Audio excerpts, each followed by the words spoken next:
Assalamualaikum, salam sejahtera dan salam sehat, terutama dan terkhusus untuk Profesor Roy Stembel PhD, serta teman-teman DMB 16 Konsentrasi Keuangan. Dalam paparan ini, saya akan bercerita mengenai risk and return yang merupakan salah satu topik dalam mata kuliah manajemen keuangan dan investasi. Bicara risk and return tentunya tidak lepas dari peran Harry Markowitz yang didaulat sebagai bapak teori portofolio modern. Markowitz yang dilahirkan pada tanggal 24 Agustus 1927 di Chicago dianugerahi hadiah Nobel di tahun 1990 sebagai penghargaan atas karya kepeloporannya dalam teori ekonomi keuangan dan kontribusinya dalam membangun teori mikro tentang manajemen portofolio. Penyematan Bapak teori portofolio modern kepada Markowitz tidak berarti bahwa sebelumnya belum ada teori investasi, mengingat diversifikasi investasi dan pepatah bahwa semua telur tidak boleh ditempatkan di keranjang yang sama merupakan praktek yang sudah ada jauh sebelum Markowitz menerbitkan artikelnya tentang pemilihan portofolio pada tahun 1952. Apa yang kurang sebelum tahun 1952 adalah teori investasi yang memadai, yang mencakup efek diversifikasi ketika risiko berkorelasi, membedakan antara portofolio yang efisien dan tidak efisien, dan menganalisis trade-off antara risiko dan return pada portofolio secara keseluruhan.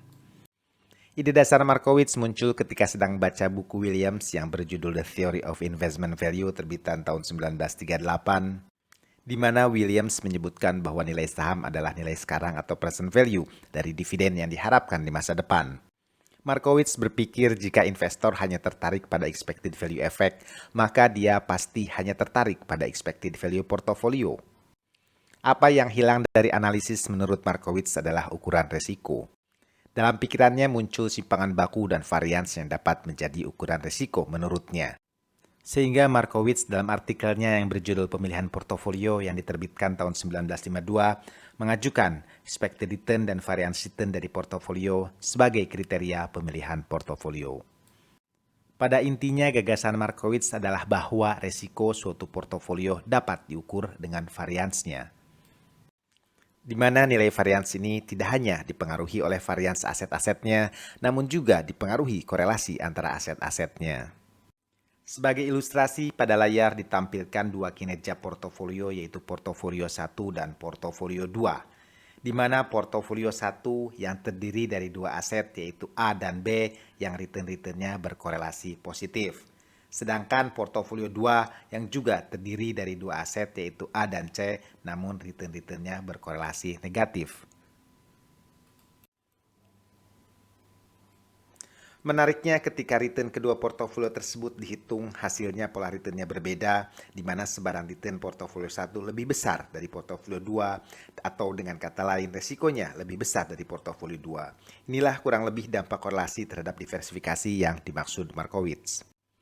Karena dalam prakteknya return aset-asetnya saling berkorelasi, hukum bilangan besar atau the law of large number tidak sepenuhnya berlaku untuk diversifikasi risiko dalam memilih portofolio. Atau dengan kata lain, lebih banyak bukan berarti lebih baik. Sebanyak apapun aset dalam portofolio secara umum, risiko tidak dapat sepenuhnya dihilangkan dengan diversifikasi. Markowitz membedakan antara portofolio efisien dan tidak efisien, di mana suatu portofolio dikatakan efisien jika kombinasinya memberikan varians minimum untuk return tertentu dan return maksimum untuk varians tertentu. Input data untuk analisis portofolio dapat berupa kinerja aset di masa lalu atau proyeksi kinerja aset di masa depan. Menurut Markowitz, pemilihan portofolio sebaiknya berdasarkan keyakinan masa depan atau proyeksi yang beralasan ketimbang hanya berdasarkan kinerja masa lalu. Penggunaan data kinerja masa lalu semata mengasumsikan bahwa rata-rata return di masa lalu adalah estimator yang baik dari kemungkinan return di masa datang, dan variabilitas return di masa lalu merupakan ukuran yang baik dari ketidakpastian di masa depan, yang tentunya belum tentu benar. Markowitz mengasumsikan investor bertindak seolah-olah memiliki keyakinan probabilitas, di mana keyakinannya mengikuti aturan probabilitas yang sama sebagaimana variabel acak. Karena masa depan tidak diketahui dengan pasti, return masa depan diestimasi dan diistilahkan sebagai expected return. Di sini ditampilkan contoh berbentuk tabel untuk menghitung expected return yang diturunkan dari probabilitas. Di kolom pertama, yaitu kolom hasil, terdapat 5 baris skenario return, dan kolom kedua yaitu kolom probabilitas diisi besaran probabilitas untuk masing-masing skenario yang mana jumlahnya harus 1 atau 100%. Serta kolom ketiga yaitu kolom terakhir, setiap return dan probabilitasnya dikalikan untuk selanjutnya dijumlahkan sehingga diperolehlah nilai yang diharapkan. Untuk memahami mengapa Markowitz menggunakan istilah mean, dalam bukunya beliau menjelaskan 3 ukuran sentral tendensi, yaitu mean, modus, dan median. Dalam perspektif historis atau deret masa lalu, mean ini disebut rata-rata, modus disebut paling sering, dan median disebut nilai tengah. Sedangkan dalam perspektif ketidakpastian random variable, mean ini disebut expected value, modus disebut paling mungkin, dan median tetap disebut nilai tengah. Mean atau expected value ini dideskripsikan sebagai bobot tertimbang yang menggunakan probabilitas atau frekuensi sebagai bobot. Modus dideskripsikan sebagai angka dengan tingkat kemungkinan kemunculan yang lebih tinggi ketimbang lainnya. Dan median adalah angka di mana setengah dari pengamatan memiliki nilai sama atau lebih besar dari angka tersebut dan setengahnya lagi memiliki nilai yang lebih kecil dari angka tersebut. Dari ketiga ukuran sentral tendensi tersebut, Markowitz memilih mean dalam modelnya. Expected return portofolio adalah rata-rata tertimbang dari expected return setiap efek yang membentuk portofolio tersebut yang dibobot secara proporsional berdasarkan porsinya masing-masing. Untuk kepentingan contoh disajikan perhitungan sebagai berikut, di mana pada kolom pertama yaitu kolom nama efek terdapat 3 jenis efek, kolom kedua memuat expected return-nya, kolom ketiga memuat bobotnya, dan dalam kolom keempat terakhir expected return dan bobotnya dikalikan, dijumlahkan, dan hasilnya expected return portofolionya. Parameter selanjutnya adalah variance, di mana variance ini adalah rata-rata dari deviasi yang dikuadratkan. Variance ini diajukan sebagai ukuran resiko dengan alasan variance merupakan ukuran dispersi yang sudah umum digunakan. Ukuran dispersi lainnya yang berkaitan erat dengan variance adalah simpangan baku dan koefisien variasi. Markowitz mencontohkan perhitungan varians suatu efek sebagaimana di layar, di mana pada kolom awal terdapat 5 kejadian return yang rata-ratanya adalah 1%. Kemudian di kolom kedua dihitung deviasi dari rata-ratanya, semisal di baris pertama 10% dikurangi 1% yaitu 9%, dan seterusnya. Dan di kolom ketiga deviasi dari rata-ratanya dikuadratkan, dijumlahkan seluruhnya, dan terakhir dihitung rata-ratanya sebagai variansnya.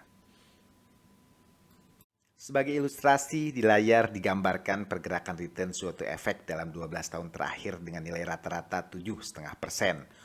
Untuk mengetahui variansnya, kita perlu menghitung deviasi terlebih dahulu, di mana deviasi ini adalah return aktual dikurangi nilai rata-ratanya yaitu 7,5%. Setelah semua deviasi dihitung, deviasinya dikuadratkan, dijumlahkan totalnya dibagi 12 dan itulah variansnya. Untuk portofolio yang terdiri dari 2 efek semisal A dan B, maka rumus varians portofolionya seperti ini, di mana sigma P kuadrat adalah varians, XA adalah bobot efek A dalam portofolio dalam persentase, XB adalah bobot efek B dalam portofolio dalam persentase, sigma A adalah simpangan baku efek A, dan sigma B adalah simpangan baku efek B. Parameter berikutnya adalah korelasi, di mana korelasi ini merupakan ukuran statistik yang menjelaskan hubungan besaran dan arah pergerakan dari 2 aset investasi. Koefisien korelasi ini berkisar dari angka minus 1 sampai 1, dan cara menghitung korelasi ini menurut Markowitz yaitu dengan membagi covariance kedua aset dengan hasil kali dari simpangan baku kedua aset tersebut. Untuk melihat dampak korelasi, rumus dari varians ditampilkan lagi di layar, dan di sini kita ingin melihat apa yang terjadi dengan variansnya jika angka korelasinya kita buat dalam 3 skenario. Jika korelasinya negatif 1, kita masukkan angka negatif 1 pada rumus, dan hasilnya bagian kanan dari rumus menjadi minus. Dengan kata lain, korelasi antar efek dalam portofolio yang negatif dapat mengurangi resiko portofolionya. Selanjutnya, jika korelasinya 0, kita masukkan angka 0 pada rumus, dan hasilnya bagian kanan dari rumus hilang. Dengan kata lain, ketiadaan korelasi antar efek dalam portofolio tidak mengurangi risiko portofolionya. Terakhir, jika korelasinya positif 1, kita masukkan angka 1 pada rumus, dan hasilnya bagian kanan dari rumus tetap. Dengan kata lain, korelasi antar efek dalam portofolio yang positif tidak mengurangi resiko portofolionya. Markowitz mengasumsikan bahwa investor berperilaku rasional menginginkan risiko yang rendah dengan return yang setinggi-tingginya atau risk averse. Investor risk averse ketika dihadapkan pada dua pilihan investasi dengan keuntungan yang diharapkan sama, ia akan memilih atau mencari salah satu dengan resiko yang lebih rendah. Sebagai ilustrasi ditampilkan pada layar 4 pilihan portofolio berdasarkan risiko dan return-nya. Untuk kasus pertama, apabila investor rasional dihadapkan pada pilihan C atau D, meskipun return-nya sama, namun karena risiko C lebih kecil dibanding D, maka investor rasional cenderung akan memilih C. Untuk kasus kedua, apabila investor rasional dihadapkan pada pilihan A atau C, meskipun resikonya sama, namun karena return A lebih besar dibanding C, investor rasional cenderung akan memilih A. Selanjutnya, ketika investor yang rasional dihadapkan pada pilihan B atau C, kita perlu mempertimbangkan yang namanya koefisien variasi. Koefisien variasi ini sederhananya adalah risiko dibagi return. Semakin kecil resikonya dan semakin tinggi returnnya, pilihannya semakin baik. Dengan demikian, semakin rendah nilai koefisien variasi, semakin baik atau efisien pilihannya. Untuk kepentingan contoh, misalnya diketahui expected return dan simpangan baku dari efek A, B, dan C sebagaimana di layar, sekilas investor biasanya menyukai dan memilih expected return yang paling tinggi. Namun, jika diperhatikan resikonya tidak kalah tinggi. Disinilah perlunya koefisien variasi untuk memilih mana yang terbaik. Investor yang rasional cenderung akan memilih efek A. Pada bagian selanjutnya, kita coba membuat simulasi untuk melihat bagaimana efficient frontier terbentuk.